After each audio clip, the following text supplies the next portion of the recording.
प्यारे बच्चों नमस्कार, मैं राकेश कुमार। ये सेशन कक्षा 9 विषय गणित का प्रश्नावली 1.1 इसमें हम हल कराएंगे।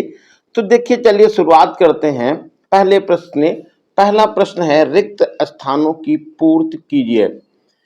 इसमें फर्स्ट नंबर है, अपरिमेय संख्या का दशमलव प्रसार जगह खाली है तथा प्रसार में अंकों की फिर जगह खाली नहीं होती है।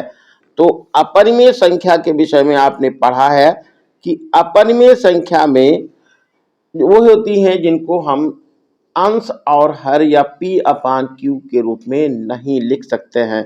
तो ये अपरिमेय संख्या का दशमलव प्रसार होता है अशांत। कैसा होता है? अशांत होता है। तथा प्रसार में अंकों की पुनरावृत्ति नहीं होती है। तो यहां पर क्या हो जाएगा? अंकों की पुनरावृत्ति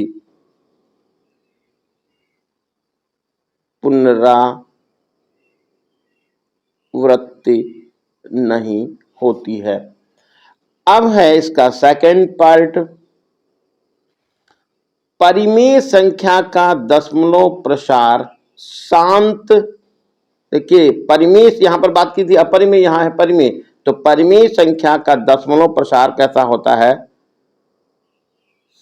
शांत होता है या अशांत भी होता है, शांत या अशांत। लेकिन शर्त यहां पर अशांत में ही होती है कि अंकों की पुनरावृत्ति हो, तभी ये परिमेय संख्या हो जाएगी। यदि पुनरावृत्ति नहीं होगी तो फिर ये संख्या हो जाएगी अपरिमेय संख्या।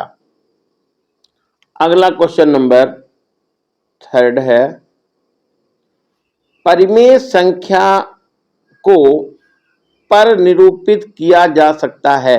तो परिमेय संख्या को, प्रत्येक अपरिमेय संख्या को निरूपित किया जा सकता है। तो अपरिमेय संख्या को संख्या रेखा पर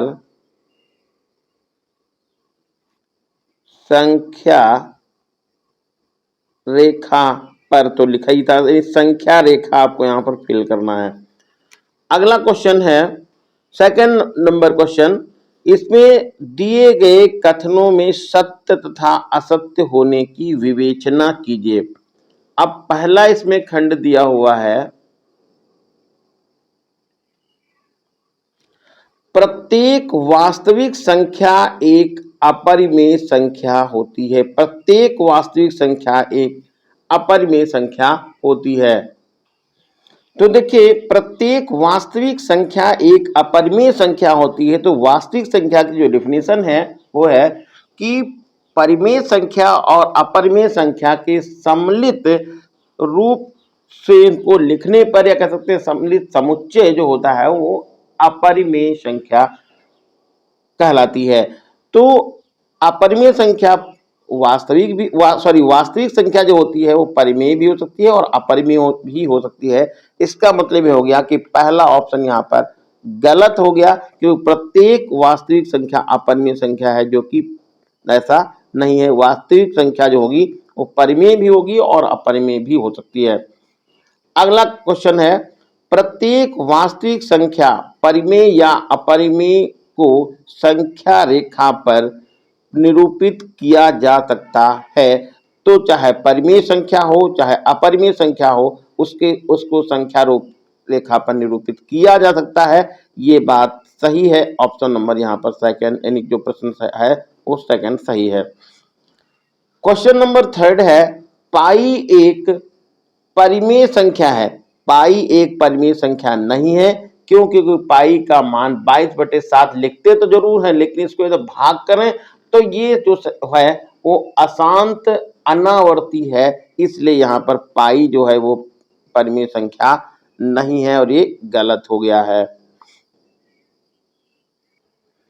अगला क्वेश्चन नंबर 3 है, √10 को संख्या रेखा पर प्रदर्शित कीजिए। और क्वेश्चन नंबर 4 है, √17 को संख्या रेखा पर प्रदर्शित कीजिए। और क्वेश्चन नंबर 5 है, 3.8 को संख्या रेखा पर प्रदर्शित कीजिए। तो देखिए यहाँ पर 3, 4 और 5 क्वेश्चन जो एक जैसे ही हैं, जरा यहाँ पर थोड़ा सा ध्यान दीजिएगा। तो ये 10 है, ये 17 है, ये है पॉइंट में नंबर 3.8। तो इस तरह के क्वेश्चन को अभी हम एक ऐसी ट्रिक बताएंगे, ऐसा तरीका बताएंगे जिससे चाहे आपको अंडर 10 का अंडर 17, अंडर 3.8 या 4.8 कोई भी नंबर हो उसको संख्या रेखा पर बहुत आसानी से प्रदर्शित कर सकते हैं। अब यहां पर जैसे मान लीजिए आपको अंडर 10, अंडर 17, अंडर 3.8 या कोई भी नंबर 5, 6, 7, 8, वो भी अंडर में कोई भी नंबर आपको लाइन खींचनी हो, संख्या रेखा पर प्रदर्शित करना होता है। तो क्या करेंगे, सबसे पहले हम ये लाइन खींचेंगे, जैसे कि यहां पर आपको 3.8 की खींचनी है तो या x की खींचनी है, तो आपको क्या करना पड़ेगा, हम ये जो है जितने सेंटीमीटर की लाइन खींचनी हो उतने सेंटीमीटर की लाइन आपको यहां पर पहले खींच लेनी है। तो हम चलिए बताते हैं इसको 3.8 वाले को। तो 3.8 यहां पर 3.8 ये दूरी लेते हैं, ये हो गया 3.8 हो जाएगा, ये है 3.8। ऐसे लाइन हमने दी खींच, ये लाइन 3.8 की खींच ली। इसको हमने नाम दे दिया ए, इसको नाम दे दिया यहां पर बी। अब इसमें क्या करेंगे, 1 सेंटीमीटर लाइन हम अपनी तरफ से खींचेंगे। 1 सेंटीमीटर लाइन हमने यहां पर अपनी तरफ से खींच ली है। ये 1 सेंटीमीटर की लाइन ऐसे खींच ली। उसके बाद यहां पर हम ये लिख लेते हैं बिंदु सी, और AC का कर देंगे अर्धक। अर्धक करने के लिए यहां पर C को आप केंद्र मानेंगे, आधे से अधिक दूरी लेकर एक ऊपर की तरफ चाप लगा देंगे ऐसे, ये, और एक चाप ऐसे यहां पर नीचे की तरफ लगा देंगे। अब A को केंद्र मानेंगे और A को केंद्र मान करके एक चाप लगाएंगे इस तरह से, जो इन दोनों चापों को बारी बारी से ऐसे कहीं कट कर रहा होगा। इन दोनों को हम मिला लेते हैं और ऐसे हमने मिला लिया इसको।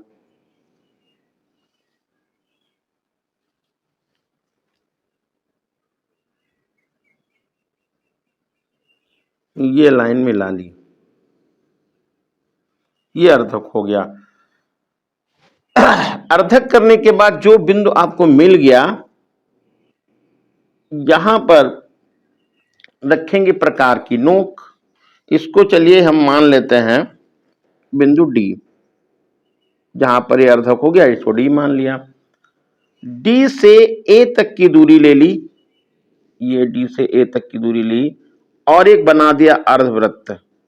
ये अर्धवृत्त जो होगा सी से होकर के जाएगा, यानी ए और सी से होकर के जाएगा, कुछ ऐसे हमने अर्धवृत्त बना लिया है।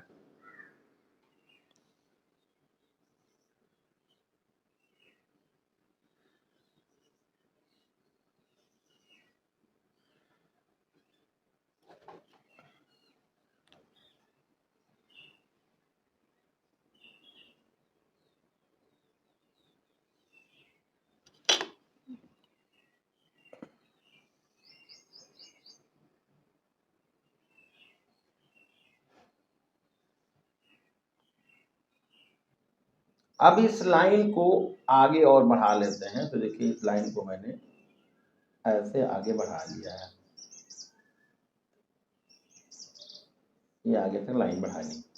तो कैसे इसको लिखा है एक बार फिर से देख लीजिए आप लोग। देखिए सबसे पहले एक हमने लाइन खींची है 3.8, इसको हमको संख्या रेखा पर प्रदर्शित करना है। तो ये लाइन खींच ली, यहाँ पर ए लिखा, यहाँ पर बी न लिख के यहाँ पर आप ओ लिख लीजिएगा, ओ, ये हो गया ओ, ए लाइन खींच ली।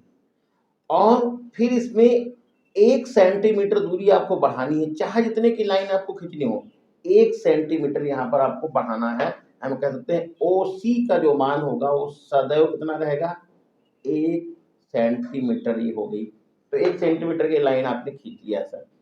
अब लाइन खींचने के बाद जो यहाँ पर बिंदु मिला इसको आप C मान सकते हैं। तो C से A का यानी AC का अर्धक किया बिंदु आपको D मिल गया, और D जब बिंदु मिल गया तो D को केंद्र मान करके A तक की दूरी लेकर यानी त्रिज्या लेकर एक अर्धवृत्त बना दिया जो A और C से होके जा रहा है।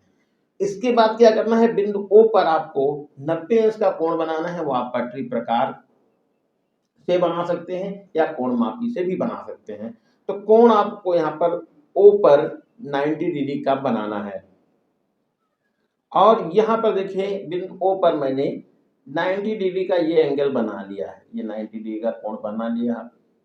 अब O से इस अर्धवृत्त तक जाएंगे, जहां पर ये कट कर रहा हो ये दूरी आप इसमें फिल कर लेंगे। ऐसे दूरी ये फिल कर ली, ये दूरी देखिए मैंने कुछ इस तरह से फिल कर ली है। अब इतनी दूरी लेकर के आपको ये जो लाइन आपने बढ़ाई थी उसमें से कट मार्क लगा लेंगे, चाहे डॉटेड आप ये बना भी सकते हैं, ये बन गया। और जो ये कट मार्क लगा यहाँ पर ये वाला, इसको आप चाहे B बिंदु लिख सकते हैं, और OB दूरी जो होगी ये √3.8 हो जाएगी, और यहाँ पर O से B तक की दूरी को आप दिखा सकते हैं 3.8 वो भी √3.8 ये हो गया। तो इस तरह से अब आपको किसी भी नंबर को संख्या रेखा पर प्रदर्शित करना है जो अंडर रूट में है, तो आपको कुछ नहीं करना है, बस सीधे क्या है, जितनी आपको लाइन खींचनी है अंडर रूट के अंदर संख्या रेखा प्रदर्शित करनी है उसको आपको पहले खींच लेना है। फिर इसमें से 1 सेंटीमीटर की दूरी को आपको और बढ़ा लेना है, और दूरी बढ़ाने के बाद जो आपको लाइन मिले वो हमने यहाँ पर AC लिख दिया है। AC का अर्धक किया, और अर्धक करने के बाद जो बिंदु मिला उसको आपने यहाँ पर D मान लिया है। D से A तक की त्रिज्या लेकर के एक अर्धवृत्त बना देंगे, और अर्धवृत्त बनाएंगे।